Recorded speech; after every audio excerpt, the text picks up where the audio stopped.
நான் ஒரு விஷயத்தை சொல்றேன், சோகம் ஆகாதீங்க. ஏதாவது ஒரு விஷயத்துக்குள்ள நீங்க சோகம் ஆகிறீங்க என்றால் அதற்கு நீங்கள் அடிமையாகிறீர்கள் என்ற அர்த்தம். எந்த விஷயத்துக்கும் சோகம் ஆகாத. கண்ணீரை உப்பு தண்ணி தான் வெளியேற்றணும்னு முடிவு பண்ணிட்டேன்னா இப்படி வெளியேற்றாத, இப்படி வெளியேத்து, இங்கிருந்து வெளியேத்து. ஏன் இங்கிருந்து வெளியேற்றுற?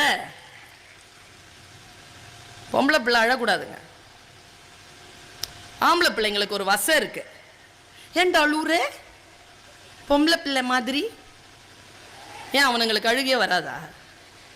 அழுதா பொம்பளையா? அப்படி என்றால் அந்த வசையை நாம் என்ன செய்வது? முனுக்குன்னா உடனே அழுகின்ற குழந்தை. பாரதி சொல்கிறான், என் குழந்தைகளே, தேம்பி அழும் குழந்தை நொண்டி நீ திடம் கொண்டு போராடு பாப்பா. போராடு. போராட்டங்கிறது என்ன தெரியுமா? யாரையும் திட்டுறதில்லை, ஜெயிச்சு காட்டுறது, படிச்சு காட்டுறது, புரிஞ்சுக்கிறது. இன்னைக்கு நான் பிளைட்ல இருந்து வந்ததுல இருந்து இங்க அடங்குற வரைக்கும், சங்கரன் கோயில்ல வந்து ஸ்டே ஏரியாக்குள்ள வர வரைக்கும் நான் ஒரு புத்தகத்தை கையில் வைத்துக்கொண்டு அந்த புத்தகத்தோடு தான் இருந்து கொண்டிருக்கிறேன். ஏனென்றால் வாசிப்பது என்பது என்னுடைய பொழுதுபோக்கு. ஆனால் அந்த பொழுதுபோக்கு தான் எனக்கு பணத்தையும் பயணத்தையும் புகழையும் செல்வாக்கையும் மற்றவர்களுக்கு நன்மை செய்ய வேண்டும் என்கிற எண்ணத்தையும் தருகிறது.